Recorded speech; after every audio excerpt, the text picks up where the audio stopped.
മഹാനായ ഇബ്നുൽ ജൗസി റളിയല്ലാഹു അൻഹു പറയുന്നത് കാണാം. റമളാനു ഷെരീഫും ബാക്കി 11 മാസങ്ങളും തമ്മിലുള്ള ബന്ധമെന്ന് പറയുന്നത് യാക്കൂബ് നബി അലൈഹിസ്സലാത്തു വസ്സലാമിൻ്റെ യൂസുഫ് നബി അലൈഹിസ്സലാത്തു വസ്സലാമാകുന്ന മകനും മറ്റുള്ള മക്കളും തമ്മിലുള്ള ബന്ധം പോലെയാണ്. യൂസുഫ് നബി അലൈഹിസ്സലാത്തു വസ്സലാമിൻ്റെ എല്ലാ നിലക്കുമുള്ള പ്രാർത്ഥന കാരണം ബാക്കിയുള്ള സഹോദരങ്ങൾക്കൊക്കെയും അള്ളാഹു പുറത്തു കൊടുത്തു.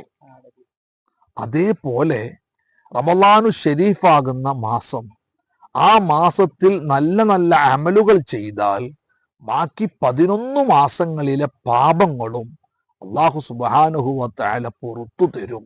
യൂസുഫ് നബി അലൈഹിസ്സലാത്തു വസ്സലാമിന്റെ പ്രാർത്ഥന കൊണ്ട് ബാക്കിയുള്ള സഹോദരങ്ങൾക്ക് അള്ളാഹു സുബ്ഹാനഹു വ തആല പുറത്തു കൊടുത്തതുപോലെ റമളാനു ഷെരീഫാകുന്ന മാസത്തിൽ നല്ല അമലുകളുമായി അള്ളാഹുവിലേക്ക് അടുക്കാൻ ഒരു മുഅ്മിനായ മനുഷ്യൻ തീരുമാനമെടുത്താൽ ബാക്കി 11 മാസങ്ങളിൽ അവന്റെ ജീവിതത്തിൽ വല്ല പൊരുത്തക്കേടുകളും മോശത്തരങ്ങളും സംഭവിച്ചു പോയിട്ടുണ്ടെങ്കിൽ അള്ളാഹു അത് പുറത്തു കൊടുക്കുന്നതാണ്.